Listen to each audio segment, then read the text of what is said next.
Assalamualaikum warahmatullahi wabarakatuh. Kembali lagi bersama kami di channel MPI 5A.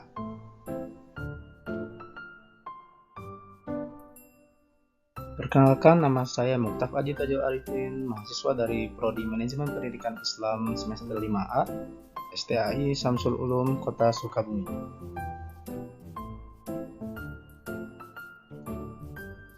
Baik, pada video kali ini kita akan membahas mengenai tahapan penjaminan mutu dan identifikasi pencapaian SNP yang merupakan materi dari mata kuliah Sistem Penjaminan Mutu dengan dosen pengampu Ibu Yulantiarni Legistia, SPDI MPD.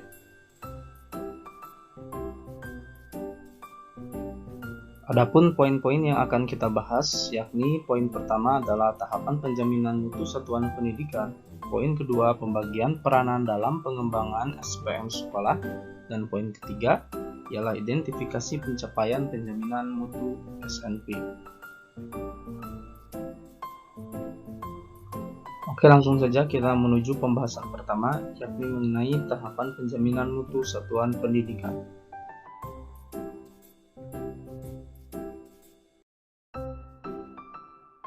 Ada 5 tahap dalam penjaminan mutu satuan pendidikan. Tahap pertama yakni pemetaan mutu. Tahap kedua yakni penyusunan rencana pemenuhan. Tahap ketiga yakni pelaksanaan pemenuhan mutu. Tahap keempat ada evaluasi dan audit mutu. Dan tahap kelima adalah penetapan mutu baru.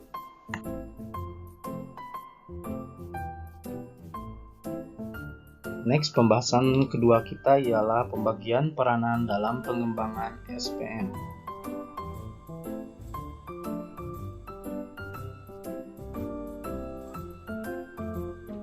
Dalam pengembangan SPM sekolah dibagi menjadi 2 tugas atau peran. Pertama, tugas sekolah, yakni merencanakan, melaksanakan, mengendalikan, dan mengembangkan SPM, menyusun dokumen SPM, membuat perencanaan peningkatan mutu, melaksanakan pemenuhan mutu, menetapkan standar baru dan menyusun strategi, membentuk unit SPM, dan mengelola data mutu.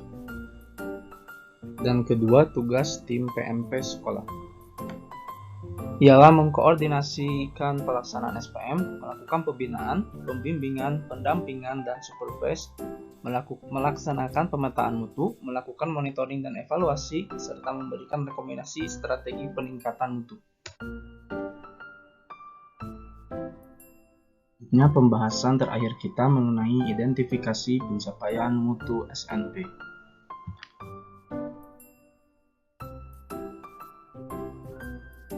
Identifikasi pencapaian pertama yakni dalam standar isi. 1. Mencakup lingkup materi. 2. Memuat kerangka dasar dan struktur kurikulum.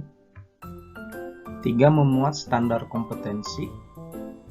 Dan 4. Memuat kompetensi dasar.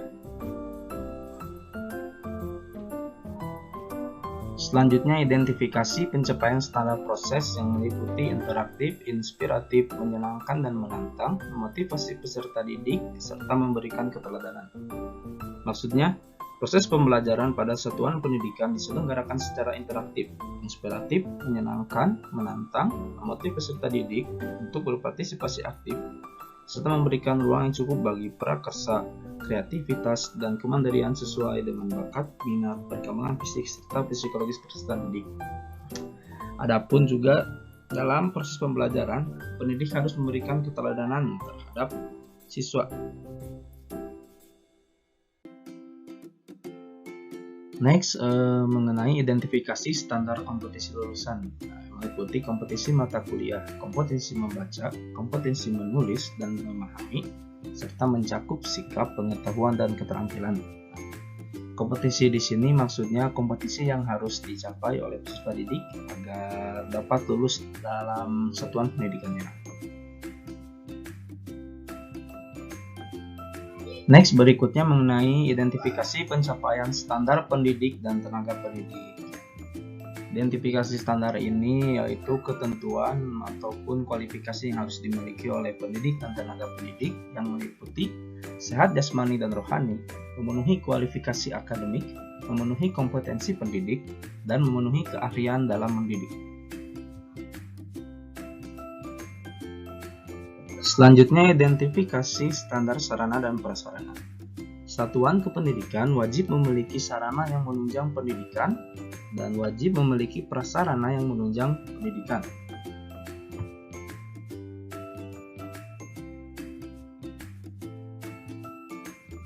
Selanjutnya ada identifikasi pencapaian standar pengelolaan. Meliputi perencanaan program, pelaksanaan rencana kerja, kepemimpinan sekolah dan sistem informasi manajemen, pengawasan dan evaluasi kerja, serta penilaian khusus dari satuan pendidikan. Next, identifikasi pencapaian standar pembiayaan yang meliputi biaya investasi, biaya operasi, dan biaya operasional. Biaya investasi satuan pendidikan meliputi biaya penyediaan sarana dan prasarana, pengembangan SDM dan modal kerja tetap. Adapun biaya operasi satuan pendidikan yang dimaksud adalah meliputi gaji pendidik dan tenaga kependidikan, bahan atau peralatan pendidikan habis pakai, dan biaya operasi pendidikan. Adapun biaya personal meliputi biaya pendidikan yang harus dikeluarkan oleh peserta didik untuk bisa mengikuti proses pembelajaran secara teratur dan berkelanjutan.